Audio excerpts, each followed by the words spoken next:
हस्ताक्षर कौन सी भाषा में करते हैं? प्रयत्न करके अंग्रेजी में गोल गोल 4-5 लिख करके और तैयार करते हैं। अरे उसको तो अपनी भाषा में करो, उसको तो नागरी में करो, उसको तो देवनागरी में करो।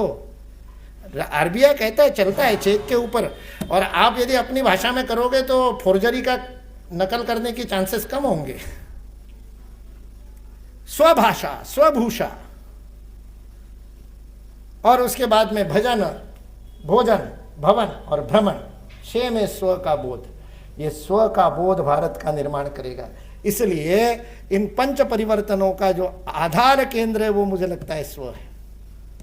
ये परिचय है मेरा, मैं कौन हूं का परिचय।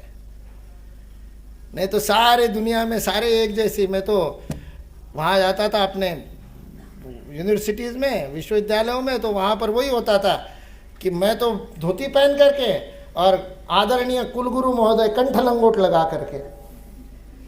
सावरकर का दिया हुआ शब्द है, लंगोट कहाँ लगानी पता नहीं तो गले में टांग लेते हैं।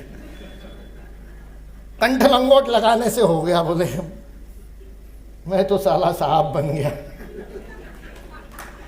और मैं मंच पे बोलता था, मंच पे बैठे और मैं मंच पे सबके सामने बोलता था, कंठ लंगोट लगाने से नहीं आएगी विद्वत्ता, कंठ लंगोट से नहीं आएगी, वो तो गला ही दबाएगी। इसलिए स्व का बोध अपने आचरण में, अपने व्यवहार में गर्व के साथ है, लंबा तिलक लगा करके अपने स्व का प्रगटीकरण करना, ये भारत को सीखना होगा। अब तो जीत रहे, दुनिया को जीत रहे, विश्वगुरु बन रहे, बन गया भारत विश्वगुरु। पता है कि नहीं आपको? मीडिया वाले बैठे हैं ना सारे, ये सारे मतलब प्रेरणा भी तो मीडिया का ही केंद्र है। मीडिया वालों ने ब्रेकिंग न्यूज दी नहीं तो पता नहीं है।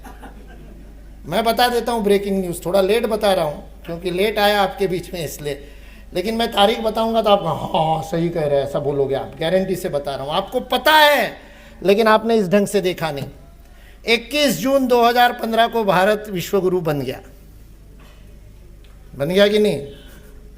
उस दिन 193 देशों में 193 193 देशों के नागरिकों ने अपने अपने देश में अंतर्राष्ट्रीय योग दिवस पर सूर्य नमस्कार किए। बहरीन में, अबू धाबी में, सऊदी अरेबिया में, इंडोनेशिया में, मलेशिया में बुर्खा पहनी हुई माताएं ओम बोल करके सूर्य नमस्कार लगा रही थी। शाखा में नियमित जाते हैं उनको तो पता है, आदर्श स्थिति साष्टांग की में माथे के बाद में छाती लगानी होती है, ठुड्डी अंदर लेनी पड़ती है, नाक टिकना नहीं चाहिए। सूर्य नमस्कार लगाते समय नाक लग जाए तो शिक्षक डांटता है, गलत है तेरी एक्शन ठीक नहीं है। लेकिन शुरुआत में जो करते हैं प्राइवेट प्रॉपर्टी के चक्कर में नाक ही रगड़ते हैं। 193 देशों के नागरिक भारत माता के सामने नाक रगड़ रहे थे, तब भारत माता विश्वगुरु बन गई। अब इस स्वाभिमान को लेकर के अपने जीवन में स्व का बोध लाए और सारा विश्व कह उठे कि भारत हमको शिक्षा दे।